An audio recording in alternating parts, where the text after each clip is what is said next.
Bom dia, hoje vamos falar sobre a perseguição e a tortura na ditadura. Pode passar. A ditadura militar foi um regime militar antidemocrático que ocorreu no Brasil entre os anos de 64 e 85. Bem, agora sobre a tortura, uma introdução sobre ela. A tortura é o ato de aplicar dor física ou psicológica no intuito de realizar uma punição ou obter uma informação ou uma confissão ou apenas por prazer da pessoa que tortura. Ele foi muito comum na ditadura, em 64, contra as pessoas que se manifestaram contrárias, alegando que elas eram um risco à segurança nacional. Na ditadura existiam centros especializados, chamados de destacamentos de operações de informação e centros de operação de defesa interna. A maioria das pessoas que trabalhavam nesses lugares, em especial, eram militares do exército. Haviam também torturadores civis que agiam sob a ordem militar, como o caso do Sérgio Paranhos Fleury, um policial do Departamento de Ordem Política e Social. Enfim, foi alegado que mais de 1918 prisioneiros políticos foram torturados entre os anos de 64 e 79. E foi documentado mais de 283 tipos de torturas diferentes nessa época. Teve também a Operação Condor, que foi uma operação criada entre as ditaduras militares existentes na América do Sul, entre o final de 60 e o início de 70, para controlar a oposição, e teve um apoio da CIA dos Estados Unidos, que ensinou maneiras de torturas a esses países para que eles pudessem aplicá-las aos opositores para obter informações. O teste era feito em mendigos, que era ocultado isso. Enfim, a tortura deixou marcas profundas no país, que mesmo após o fim da ditadura, os policiais começaram a incorporá-las para aplicar no seu dia a dia, seja na rua, na cadeia, principalmente na população negra e pobre. Dentro da tortura, a gente tinha alguns instrumentos de tortura que foram utilizados durante a ditadura. E aqui a gente colocou os 4 mais usados e também mais conhecidos. O primeiro é o pau de arara, que consistia numa barra de ferro que era atravessada entre os punhos e era amarrada na dobra do joelho, sendo o conjunto colocado entre 2 mesas, ficando o corpo do torturado pendurado cerca de 20 ou 30 centímetros do solo. Esse método quase nunca era utilizado isoladamente. Seus complementos normais eram eletrochoques, a palmatória e o afogamento. Depois a gente tinha os produtos químicos, que esses produtos eles eram injetados pelos guardas da ditadura para fazer o acusado se confessar. E aí era aplicado vários soros, como o soro de pentatotal, que é uma substância que fazia a pessoa falar e ficar em estado de sonolência. Também era jogado ácido no rosto da vítima, que podia causar um inchaço ou uma deformação permanente. Isso tudo para fazer a vítima soltar alguma informação sobre seus aliados. Depois a gente tinha a cadeira do dragão, que era uma espécie de cadeira elétrica, onde os presos sentavam pelados nessa cadeira, que era revestida de zinco e ligada a vários terminais elétricos. Quando esse aparelho ele era ligado na eletricidade, o zinco transmitia choques para todo o corpo da vítima. Muitas vezes, os torturadores enfiavam a cabeça da vítima num balde de metal, onde também era aplicado o mesmo tipo de choque que era aplicado no corpo da vítima. E aí, por último, o instrumento, entre aspas, mais simples de tortura, que era a palmatória.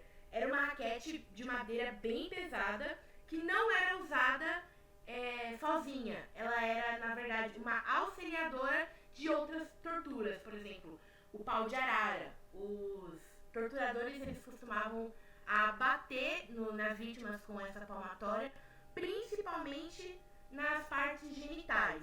mas essa palmatória eles utilizavam ela no corpo todo da vítima, sempre deixando marcas muito profundas. E esses eram alguns dos instrumentos de tortura que eram usados durante a ditadura. Mesmo com esses métodos, ainda existiam pessoas que saíam vivas das sessões de torturas e uh, em alguns níveis de sanidade existentes. E por isso a gente escolheu alguns relatos vistos na internet ou vistos em jornais para passar nessa apresentação. Esses relatos vão ser feitos em primeira pessoa, da maneira que a pessoa descreveu, para tentar aproximar a gente dessas pessoas. O primeiro sendo de Adir Figueira, que era um militar da época. E mesmo assim ainda foi posto em tortura. O relato começa com: eu fui entregar um sobrevoo, que era um documento altamente sigiloso, que era chegado ao presidente da República. Então, ao entrar na sala, esbarrei num homem fardado. Ele considerou aquilo como agressão, ou talvez uma tentativa contra a vida dele. Creio eu que na hora ele quis me dar prisão. Eu tentava falar com ele, entendeu? Que eu estava só carregando aquele documento importante para entregar, e ele calado. E eu tentava, e ele calado. Você vai entender, um ministro ali é Deus, um brigadeiro é Deus, tanto que você imagina. Ele, abaixo do presidente, é o comandante-geral da Força Aérea. E eu esbarrei nele, fardado e ainda bati em suas medalhas. Aquilo para ele foi uma ofensa, porque sangue azul, soldado como eu era apenas uma ralé. Fiquei preso na prisão lá na base aérea do Galeão. Tinha bastante gente, porque quando o José Batista Figueiredo assinou Anista, saiu mais de 100 presos ali. O tipo de tortura que tinha ali era cacetete. Borracha curtinho na sola dos pés, nas costas, na cabeça, e esse era o tipo de tortura nesse período. Que eu acho que eles entendiam que eu tentei agredir o ministro. Até aí, não existiam as queimaduras de cigarro. Meu pai era de esquerda, e ele tinha postado leitura de Karl Marx. Foi militar, foi sargento mais antigo de todas as bases do Brasil. A maioria das prisões dele se sucedeu logo no golpe em 64, quando Castelo Branco assumiu. Apesar de ser pequeno, como ele desaparecia e todos nós 8 irmãos passando necessidade, passando fome, aí ele volvia para casa. Aí novamente ia preso. Aí minha mãe lá no quartel, entendeu? E esse foi o fim do relato de Adir Figueira. Agora eu vou falar um pouco sobre a Lese Denise Belloc. Ela era uma estudante que participou dos movimentos estudantis contra a ditadura militar da época. E no depoimento ela fala: eu já tinha me decidido a vir para a USP e continuar a estudar. Meu pai disse não. E um dia eu cheguei para ele e falei: pai, eu vou. Aí ele falou: se você for, nunca mais põe o pé em casa. Prestei o vestibular na USP, entrei, mas eu fui para a CRUSP, morar lá como clandestina porque não tinha dinheiro, nenhuma condição de pagar o que quer que seja aqui. E fui. Isso era final de 67, 68. Participei de tudo aquilo que aconteceu, seja movimento estudantil, seja naquela coisa cultural, tudo. Foi impressionante. Como a maravilha e a felicidade de ter vivido aquele momento. Até que ao final do ano, quando a AI-5 é decretada em dezembro, o exército cerca a USP e, sobretudo, a CRUSP. Mas o exército é uma coisa impressionante.